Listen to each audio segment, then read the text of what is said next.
Olá pessoal, sejam bem-vindos a mais uma aula de fenômenos dos transportes. Hoje nós vamos falar sobre escoamento ao redor de corpos submersos. Basicamente seria os efeitos macro e microscópicos que acontecem ali numa superfície aonde vem um fluxo, um fluido, está passando por uma superfície. Como que acontece essa interação, né? Nós não vamos entrar nos detalhes ínfimos dessa interação, vamos apenas conhecer alguns conceitos mais globais, mas que vão nos dar uma base bastante interessante para a compreensão dos fenômenos de escoamento e superfície. O escoamento, por exemplo, o vento passando por um automóvel, ou o vento sendo impulsionado pela hélice de um motor de um avião, ou o vento passando por uma asa ou por uma esfera e assim por diante. Então é apenas um conceito geral, mas que vai melhorar o conhecimento de vocês. Tá? Então, vamos lá. Primeira coisa, todo escoamento de fluido ele pode ser classificado em duas grandes áreas: o laminar, escoamento laminar, e escoamento turbulento. Tá? Nós temos aqui alguns exemplos desses dois escoamentos. O laminar, que seria este aqui, vamos pôr em amarelo, nesta primeira parte, e seria este aqui, nesta primeira parte. O laminar ele acontece quando as forças viscosas são suficientes para manterem o fluido escoando em linha de escoamento que não se cruzam. São linhas constantes, elas são formadas e se mantêm naquelas linhas lá de escoamento. Então, ela daqui a um segundo, teve uma linha que subiu por aqui, daqui a um segundo tem a mesma linha continua subindo por aqui. Agora, quando acontece ao contrário, subiu uma linha por aqui, de repente subiu uma linha atravessado, cruzando, então você já está no turbulento, tá ok? Então, quando as forças viscosas forem suficientes para manter o fluido escoando em linhas de escoamento. Tá? Esse aí é o laminar. Vamos dar um exemplo de linhas de escoamento. Poderíamos observar essa figura aqui, vamos ampliá-la um pouquinho mais. É como se aqui, vamos dizer que dê para perceber claramente aqui, duas linhas de escoamento,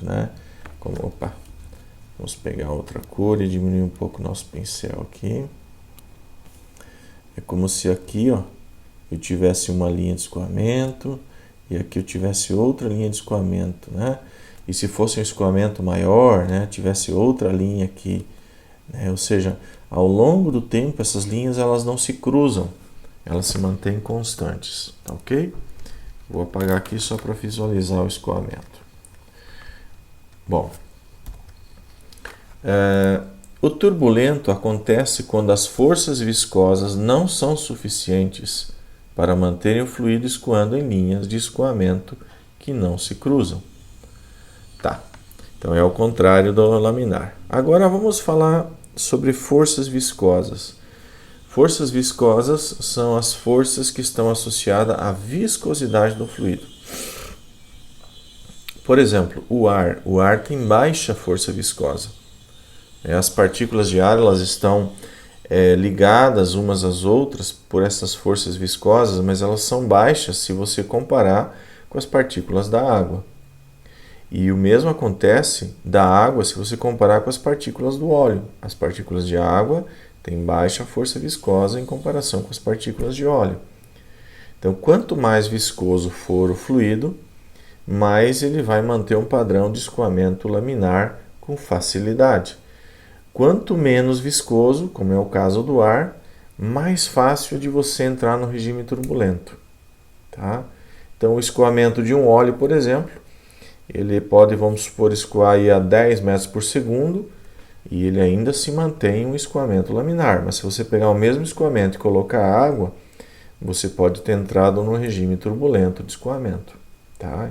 Então, a força viscosa, ela relaciona a viscosidade do fluido. Tá ok? Quanto menos viscoso for o material, mais fácil de ele entrar no regime turbulento. Quanto mais viscoso, mais fácil ele permanecer no regime laminar. Tá ok? Então vamos olhar as figuras aqui, né? Então o laminar já deu para perceber claramente, né? Você tem um escoamento em linhas, tá? Você pegasse aqui, ó, esse escoamento você poderia dividir em milhares de linhas que não se cruzam umas com as outras, né? Você vai dividindo elas, você veja que é um escoamento uniforme, tá? Já que o caso dessa água, por exemplo, ela tem uma perturbação. Não sei se é um meio externo, se é aqui a injeção da água que está provocando, mas ela tem uma perturbação, então ela é um regime turbulento. Tá? As linhas elas acabam se cruzando ao longo do tempo, elas não se mantêm constantes. Tá, ok? Aqui outro exemplo à direita, muito interessante, onde vocês veem o quê? Que existe um primeiro trecho. Aliás, aqui eu podia pegar um pouquinho mais para baixo, aqui, pode pegar até aqui embaixo, né? Aqui é uma fonte de fumaça, né? O famoso cigarro, né? Começa aqui embaixo, né? Uma região laminar, vai até aqui, e aqui vocês veem que ocorreu uma perturbação externa e o escoamento já se tornou turbulento, né? As linhas de escoamento já se cruzam, né? Aqui um outro sistema, não é de fumaça, é um sistema que inclusive está numa imagem onde são captadas ondas de calor, né? Então aqui nesse primeiro trecho o fluido escoa de uma forma em linha, fácil de perceber, e chega num ponto que ele começa a criar uma perturbação. Então daqui para cima o regime é turbulento. E aqui para baixo é laminar. Tá? Então isso é importante, saibam distinguir os dois tipos de regime e o que é que distingue eles, né? O primeiro, as linhas de escoamento não se cruzam, e o segundo, as linhas e o segundo, as linhas de escoamento se cruzam, né? Então esse é importante para vocês. Vamos a seguir. Escoamento ao redor de corpos submersos pode ser dividido em duas grandes áreas: o escoamento não viscoso, sem atrito, muito próximo do escoamento do ar a baixas velocidades, e o escoamento viscoso, ou seja, com atrito, que é o caso real. Tá? Então, nós vamos trabalhar aqui, na maioria das vezes, na parte visual, com casos reais. Mas em cálculos, é muito comum a gente ignorar a viscosidade, principalmente para o ar e até mesmo a água, muitas vezes. Ignorar a viscosidade, ignorar as perdas de viscosidade, ou seja, desprezar elas, deixar elas à parte, fazendo a hipótese que elas são nulas, para podermos resolver os problemas. Um caso desse é sistemas de bombeamento. É muito comum a altura manométrica ser muito elevada, e aí a gente acaba desprezando as perdas, porque a altura manométrica é tão grande que as perdas se tornam pequenas diante da altura manométrica. Tá? É um exemplo. Escoamento de ar em tubulações também, as forças viscosas presentes no ar provocam perdas, mas elas também muitas vezes são tão pequenas que não compensa nós anexarmos essas perdas no cálculo do ventilador, do exaustor e assim por diante. Então, no escoamento não viscoso, a gente acaba desprezando qualquer perda, e o não viscoso é muito parecido com o escoamento do ar a baixas velocidades. E o escoamento viscoso é aquele que tem atrito. É o nosso caso real. Essas duas separações, tá bom? Viscoso e não viscoso. Viscoso tem perda, não viscoso não tem perda. Tá? Para o segundo caso, que seria o viscoso, aparece a necessidade de estudar o atrito entre as camadas do fluido próximas ao corpo submerso. Olha só, nós estamos trabalhando com escoamento ao redor de corpos submersos. É justamente o nosso foco, é esse item aqui, ó. Daqui para frente é o nosso foco. Né? Então, estudar o atrito nas camadas do fluido próximo ao corpo submerso. Por quê? Porque se você estiver longe o suficiente do corpo, aquele escoamento não percebe a existência do corpo. Vou dar um exemplo aqui. Tem aqui a frente aqui de um veículo. Né? Então existe o veículo se move, mas é como se o escoamento se movesse para cima do veículo. Né? Então aqui você tem o ar chegando até o veículo. Essa que é a ideia. Então aqui nós chamamos de quando a velocidade é suficientemente longe do veículo, nós chamamos de U infinito, V infinito, simplesmente V. No nosso trabalho aqui a gente vai trabalhar com V infinito. Então, a velocidade suficientemente longe do corpo de análise, você vai dizer que é a tua velocidade infinita. O fluxo está andando a uma V infinito. Tá? Agora, quando ela chega aqui próximo, vai existir camadas, regiões aqui, vamos pôr em outra cor, aonde a velocidade vai ser afetada. Tá? Então, aqui parte do fluido vai vir por cima, parte do fluido aqui vai vir por baixo. Né? E acaba formando aqui umas camadas de fluido, aonde elas percebem o efeito da existência do veículo. Mas chega uma altura tal que essa força, essa existência do corpo já não é mais percebida. E você atinge de novo o teu V infinito. Tá? Então, isso é importante vocês analisarem. Tá? Nós sempre vamos falar aqui de V infinito. É quando você está falando de um ponto que esteja distante o suficiente do veículo ou do corpo, de tal forma que ele não perceba a existência do corpo. Então aqui, nas regiões mais próximas, toda essa região aqui, nós vamos fazer uma análise do que acontece. Uma análise relativamente grosseira, mas para quem não conhece do assunto, é bastante interessante e pode ser útil no futuro profissional, se vocês trabalharem com esse tipo de situação, tá ok? Seja com vento, seja com água, seja com óleo, vocês compreenderem esse efeito é muito importante, tá? Então vamos estudar essas camadas próximas. Olha só, por exemplo, um cilindro sujeito a um fluxo. Aqui você tem um cilindro e vem um fluxo aqui de V infinito chegando nesse cilindro. O que vai acontecer? Esse fluxo vai vir, vai colidir, vai contornar e vai dar a volta, tá? Vai gerar uma região aqui, como vocês veem aqui na direita, ó, toda essa região aqui está sentindo os efeitos. Você pode ver que as linhas se curvaram, né? Então toda a região aqui vai sentindo os efeitos.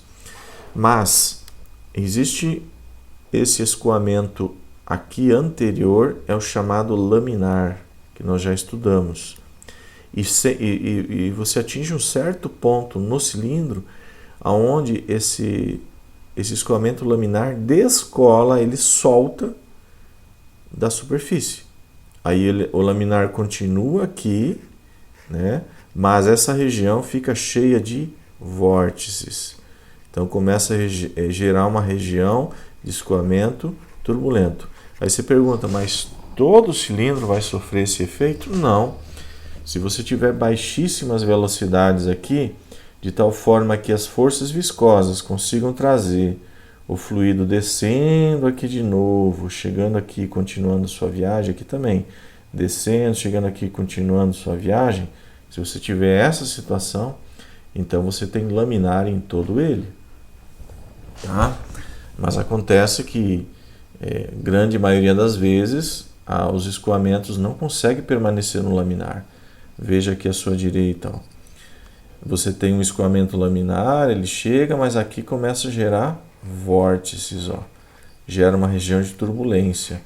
É aquela região que você vê formar atrás do carro quando você pega uma estrada empoeirada, né? Ou passa mesmo numa estrada pavimentada que tem algum resíduo no chão, aí forma aqueles vórtices você olha pelo retrovisor e vê que o ar forma vórtices. É esse efeito aqui que está acontecendo ali naquela situação, tá? Então, essa região aqui já é uma região turbulenta.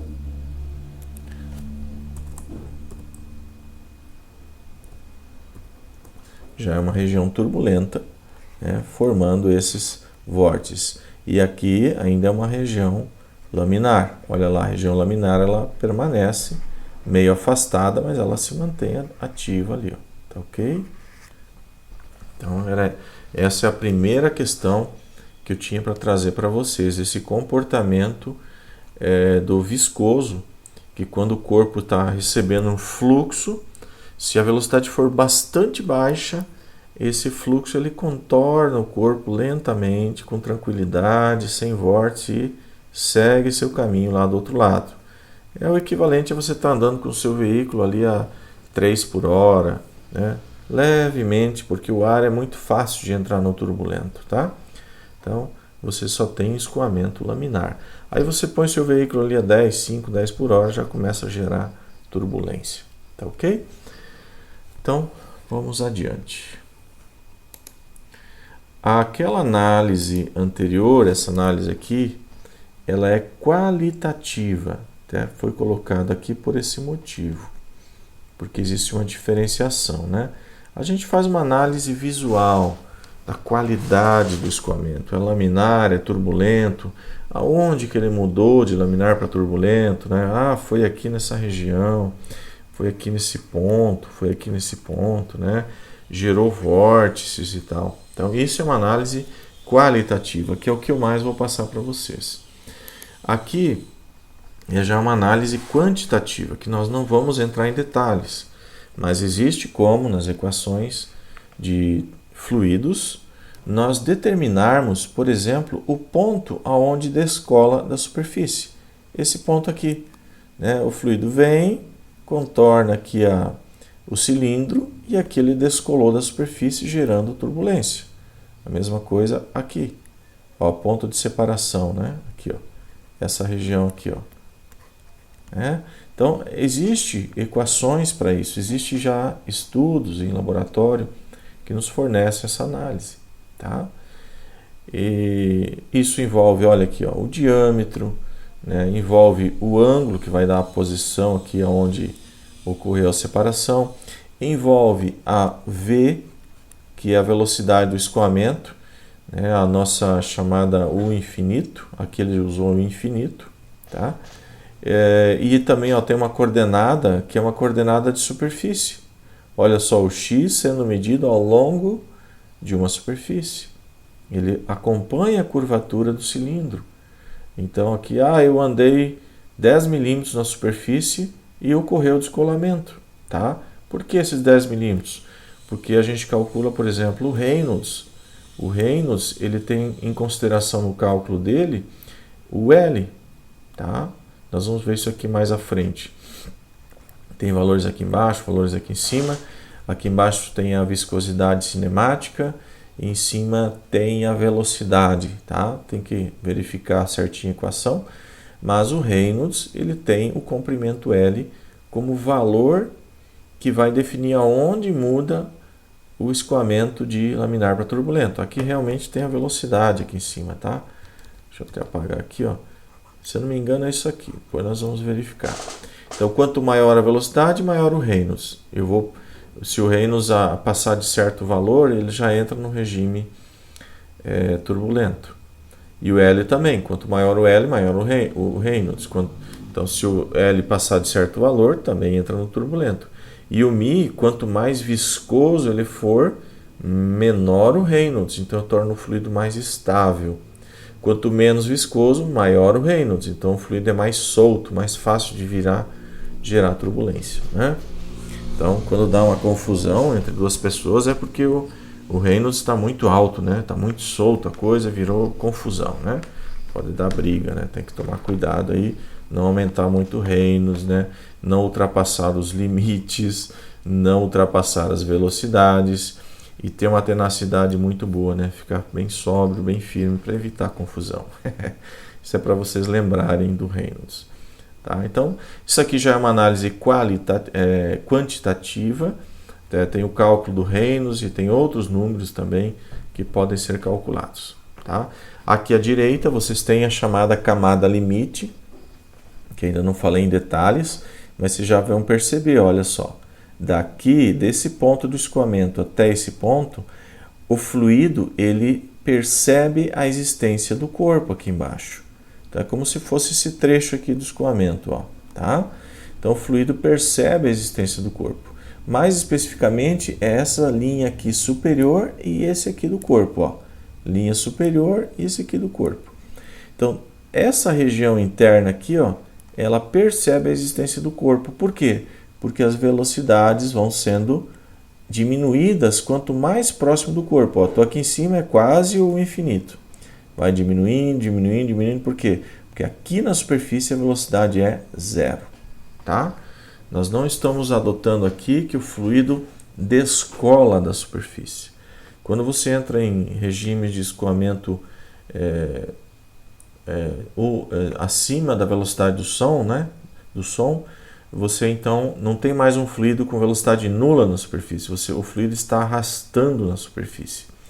É como se tu tivesse duas superfícies, né? Uma metálica arrastando em cima de outra. Você vai ter um atrito bem intenso.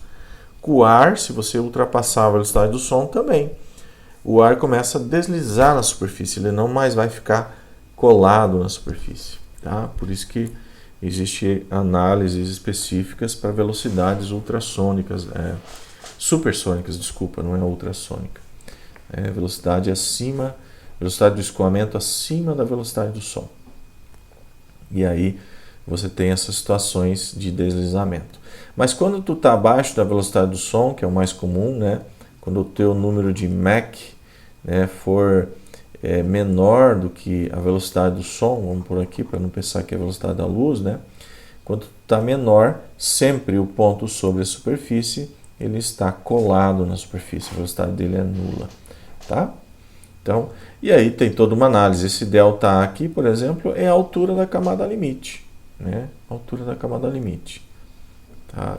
Também existe uma forma de calcular ela. Também depende do Reynolds, depende de onde eu estou na superfície.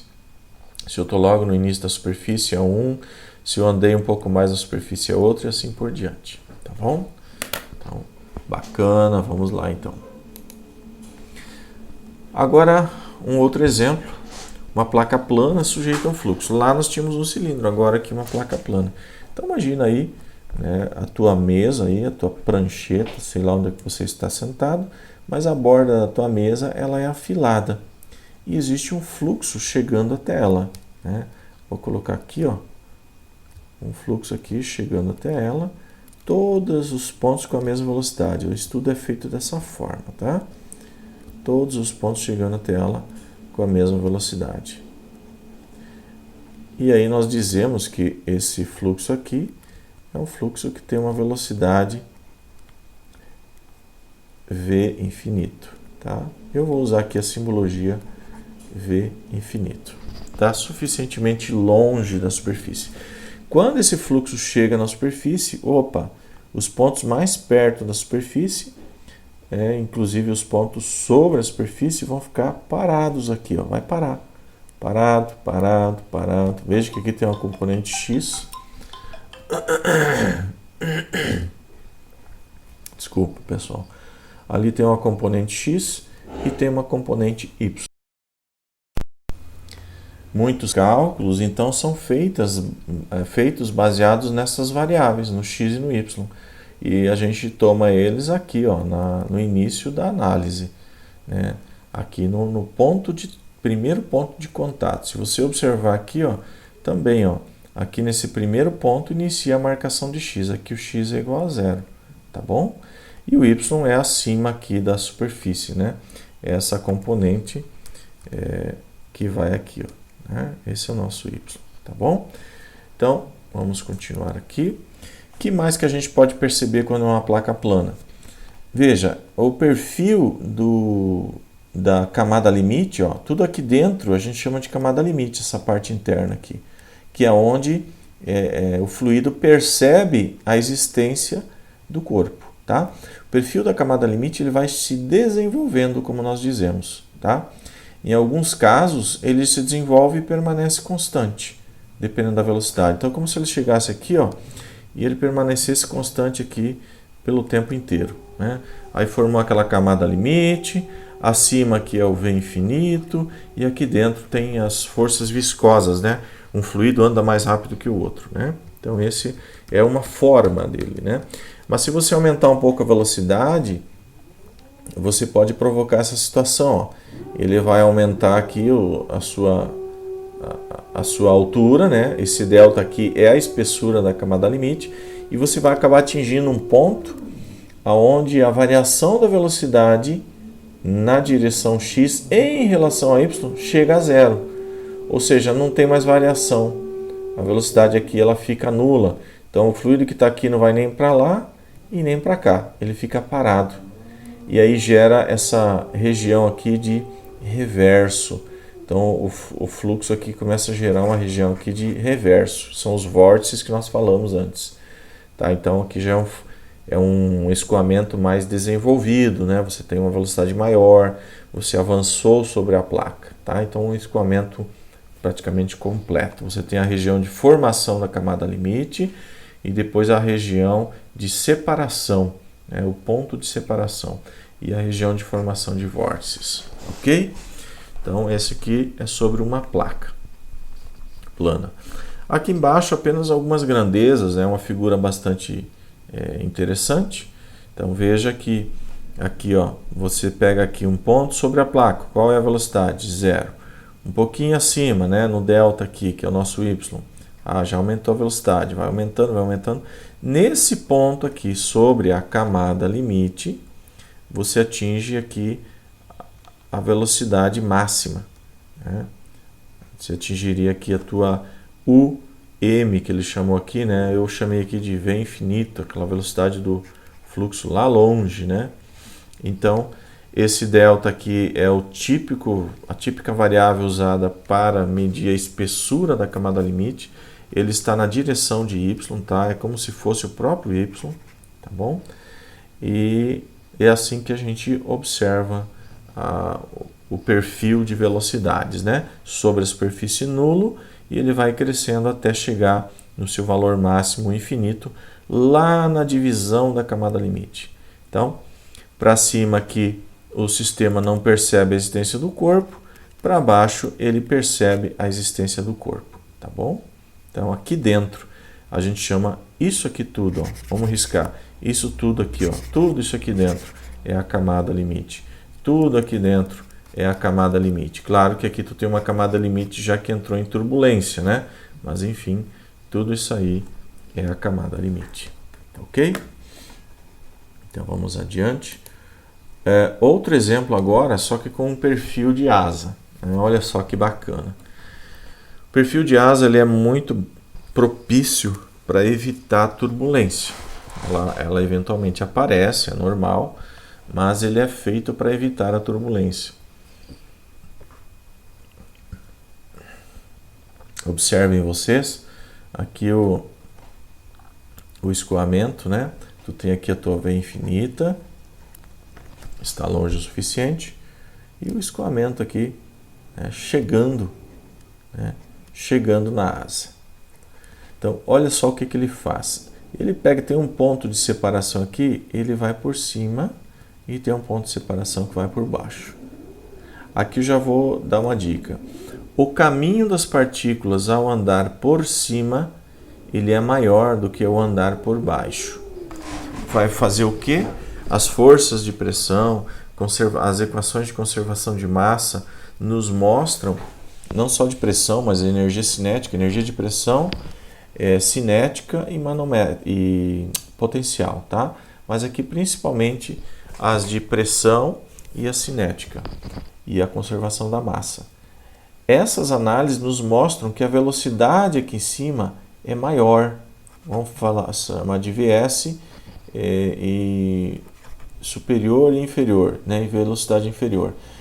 Então a partícula que anda por cima anda mais rápido e a partícula que anda embaixo anda mais devagar. Tá? Existe uma conversão aqui de energia. Como a partícula embaixo está com energia cinética menor, então a energia de pressão vai ser maior.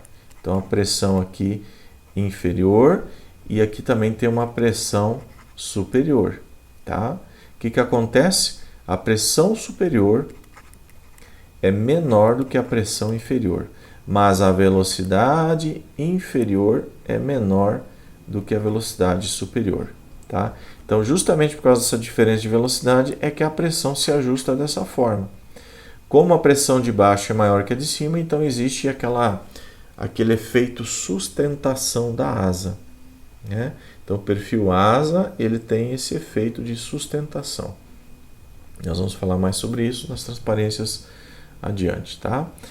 Aqui embaixo o mesmo perfil asa, só que mostrando que se você tiver numa velocidade mais elevada e tal, depende também do ângulo. Veja que aqui essa asa está num certo ângulo, essa asa aqui já está em outro ângulo.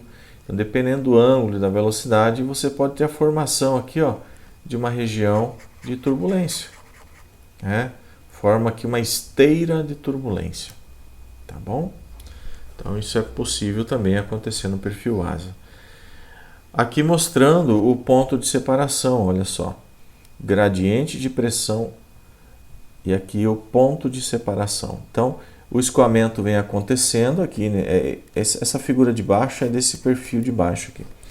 Então, ele vem acontecendo na asa, só que ele chega aqui nesse ponto D, ó, no ponto D, e aquele du dy, que nós vimos na transparência anterior aqui, ó, o du dy, ele vai a zero.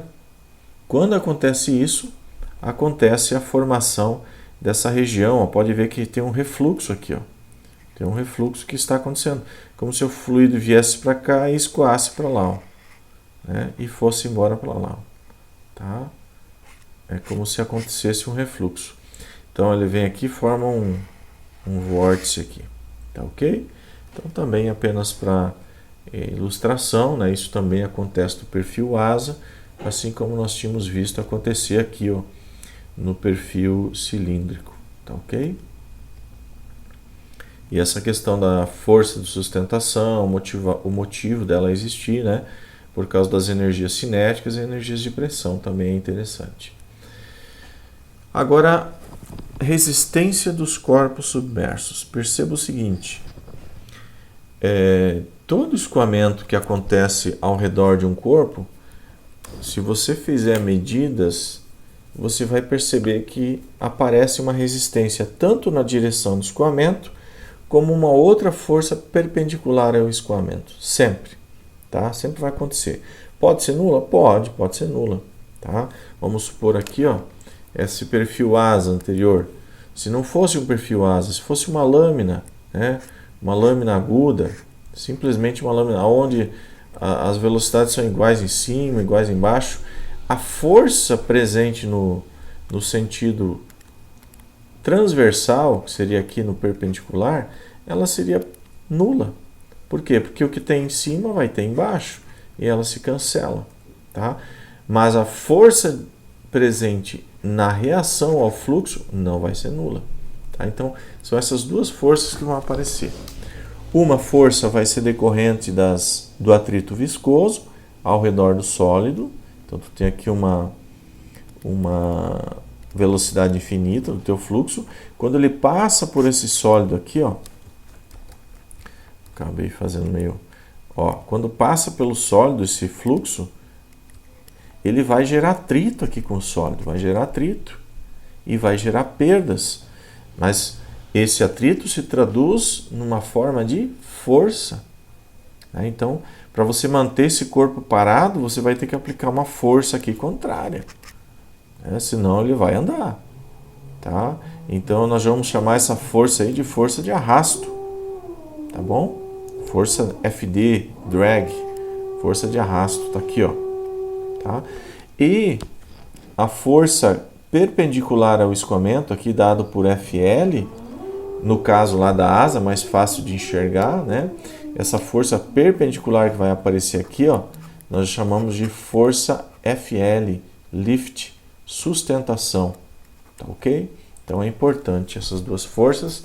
Nós vamos fazer uma análise e vamos ver como que nós determinamos elas de uma forma mais laboratorial mais empírica, mas com precisão muito boa, né? Projetos de aeronaves são feitos na grande maioria das vezes com esse tipo de análise, tá? São experimentos laboratoriais muito bem feitos, com erros mínimos, né? Precisão bastante elevada, tá? Então, duas forças principais que vão aparecer no escoamento: a de arrasto, FD, drag, e a de sustentação, FL, lift, sustentação, tá? Elas são computadas ao redor de todo o corpo, não é só num lado do corpo, não, é toda a superfície. Só que for um corpo 3D, lá do outro lado, né, vai ter também, lá do outro lado vai ter as suas forças, né? Desse lado aqui, vai ao longo de todo o corpo, vai ser computado FL, FD, né? É assim que se trabalha, tá ok? Então, vamos adiante. Vamos pegar aqui. Então, aqui é um exemplo de um perfil sujeito a essas forças, né? O perfil asa. Quando ocorre o escoamento, esse perfil asa acaba recebendo uma força de arrasto nessa direção e sentido. Obviamente que o perfil asa tem que ter uma força que segura ele aí na outra direção, mas o fluxo exerce essa força aqui sobre ele. E também aparece uma força de sustentação FL. Como são calculados? Cada perfil desse, seja asa, seja esfera, seja de um automóvel, seja de uma motocicleta, passam por experimentos em laboratório. E em laboratório nós determinamos coeficientes de arrasto ou de sustentação, tá? E esses coeficientes, eles têm dentro deles a força que você deseja saber, a massa específica do fluido, a velocidade suficientemente longe do objeto e a área de referência. Quem é a área de referência? É a área frontal. Eu estou fazendo para um veículo, então é a minha área frontal do veículo, né? Então está aqui, olhando o veículo de frente, né? Um veículo bem grotesco, né? Farolzinho aqui, né? Aqui os limpadorzinhos de para-brisa, né? E as rodinhas aqui. É essa área frontal aqui do veículo, né? Você vai pegar toda ela. Então, vou pegar, então tem que pegar de frente, tira a foto e mede a área frontal do veículo, inclusive dos pneus, né? Toda essa área frontal. Essa é a área de referência, tá bom? A mesma coisa vai acontecer com o de sustentação, tá? Mesmas informações, só que daí a medida da força é outra. É essa força aqui, perpendicular ao escoamento, ok? Então, através da análise dimensional, nós podemos verificar, né, não vou fazer isso, que o CD e o CL, esses coeficientes de arrasto e sustentação, são função da geometria do objeto. Como é a geometria? É um cilindro, é uma esfera, é uma forma de gota, é uma calota esférica. Também são função do número de Reynolds do escoamento, também do número de Freud e também do número de Mach. Tá? Então, olha só. O Reynolds é o Rho, V, L sobre o Mi. Tá? Antes eu coloquei sobre o Ni, mas é que o Ni é o Mi sobre o Rho. Tá? Então, também dá para usar aqui, ao invés do Mi, usar o Ni. Aí o Rho você já tem embutido dentro dele. Tá bom? Então, o Reynolds é isso aí. Quanto maior a velocidade de escoamento, maior o Reynolds, né? Quanto mais para dentro da superfície você estiver, maior é o Reynolds. E assim também a viscosidade. O número de Freud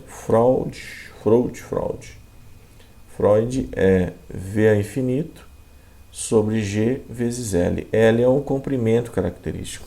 Acabei não comentando aqui no Reynolds, mas para uma placa plana, o L é quanto você andou, né? O L começa marcado aqui, né? O L é isso aqui, ó. É quanto você andou em cima da placa. Para o nosso cilindro, naquele exemplo anterior, o L era tomado daqui, então é quanto você andou aqui, ó, no cilindro. Para o nosso perfil asa, deixa eu ver se eu acho ele aqui, ó.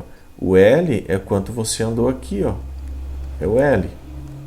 Bom, Então, é um comprimento característico. Para alguns objetos, o L pode ser o diâmetro, por exemplo, de uma esfera, né? Ou, no caso do cilindro, se você não quer ver o Reynolds ponto a ponto, mas você quer ver o Reynolds do cilindro, o L, que é o comprimento característico, é o diâmetro do cilindro. Então, depende da situação, tá, pessoal? Aí eu quero ver o escoamento no ponto, então o L é até aquele ponto. Não, eu quero saber o escoamento de todo objeto, então o L é um comprimento característico do objeto, tá? Prestem atenção nisso. Nós não vamos entrar em detalhes, mas é só para vocês compreenderem, tá? Eu não vou fazer cálculo de Reynolds com vocês, tá bom? Nenhum desses cálculos aqui será feito.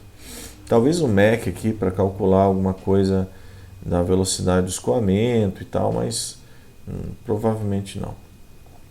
O segundo número aqui envolve a velocidade infinita, a gravidade e o comprimento característico, tá? E o número de Mach, muito conhecido também de vocês, né? 1 Mach quer dizer que eu estou na velocidade do som. 2 Mach, estou 2 vezes a velocidade do som e assim por diante.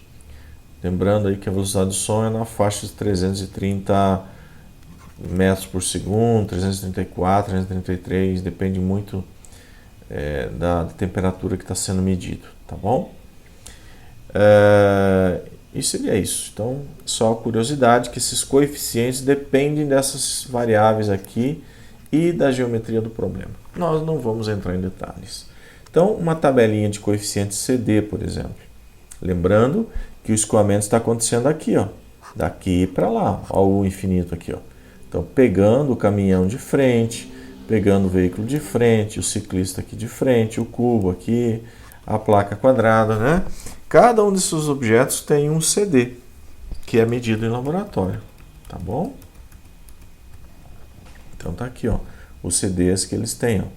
Zero, olha só como o CD é baixo aqui, o arrasto, né, para esse formato aqui é o mais aerodinâmico. É um formato de gota, né? Perfil gota. É o mais aerodinâmico. Por isso que algumas formas, né, elas têm essa estrutura. Por que ela é feita dessa forma aqui? Ela tenta eliminar turbulências aqui, tá? Para que tenha um escoamento mais suave, né? Quanto menos turbulência, melhor. Também não é uma regra, tá? Melhor para essa situação aqui, tá? Mas se você quiser para transferência de calor, por exemplo, é o contrário.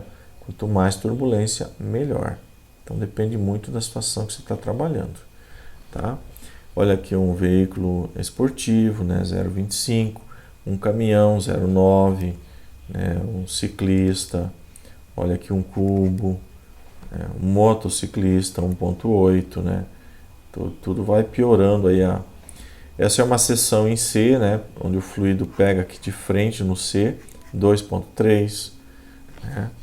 Então ela é boa para você, por exemplo, fazer aqueles sistemas de geração eólica, né? Onde um lado aqui, ó, você pega o vento, né, na concha, né? E aí você então tem um C bem alto, um arrasto alto. O caso contrário seria, por exemplo, esse cilindro aqui, ó, 0,9. Vamos ver se tem algum outro similar. Aqui 0,38, não tem, mas esse cilindro aqui mostra, por exemplo, o caso contrário.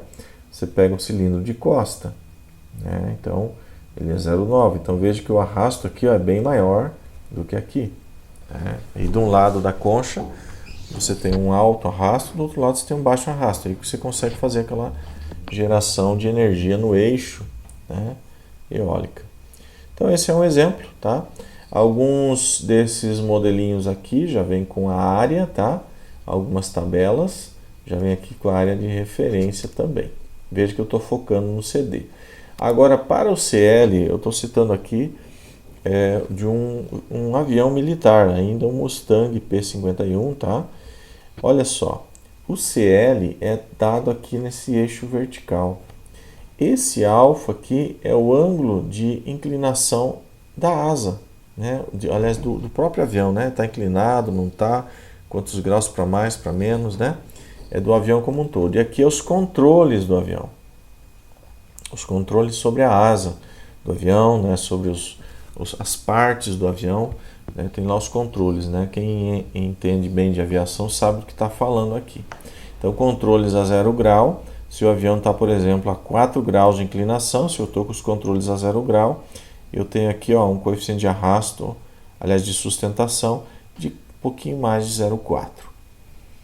Estou com os controles, olha só que valor elevado aqui, por exemplo. Os controles estão a 40 graus e eu estou com a minha aeronave a praticamente aqui 12, aqui vai dar 14,5, né? 14,5 graus de inclinação. Olha, eu estou com um coeficiente de sustentação bem elevado, 1,6. Tá bom? Então, o CL ele é mais complexo, precisa de um estudo mais aprofundado, por isso que o CL foi formado aqui através de um gráfico, tá bom?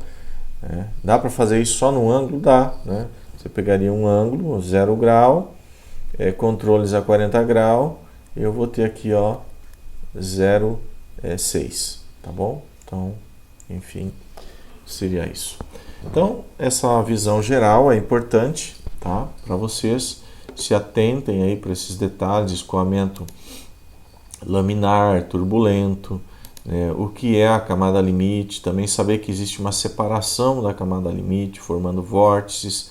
Essa aqui é uma análise qualitativa.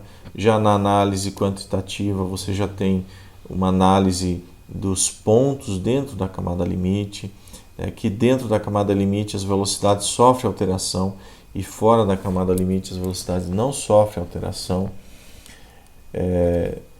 Aqui é a mesma coisa, né? Já falei. Aqui é sobre o perfil asa, que tem uma força de sustentação aqui e uma força de arrasto, né? Então, tá aqui elas separadas, né? A soma das duas é a força que o fluxo exerce sobre o corpo, né? É dividido em duas partes, uma de sustentação e uma de arrasto. E aqui do perfil asa, aqui as equações, inclusive tá aqui, se você precisar calcular a força de arrasto, então você vai isolar o FD. FD é igual a CD vezes meio de ρ V infinito ao quadrado sobre a área de referência, tá? Eventualmente você precisa calcular, se utiliza essa equação. Isso aqui é tabelado, isso aqui depende do fluido do escoamento. E a área de referência também, se você não conhece, pega de uma tabela, né? Você vai ter o valor. E aí você calcula a força de arrasto, tá ok? Tem tabelas, né, que orientam vocês e gráficos também que poderão orientar vocês. Então, bons estudos, lembrem das anotações, sempre é importante manter tudo anotado para quando vocês forem fazer alguma atividade, vocês terem isso bem gravado. Tudo de bom para vocês e bons estudos.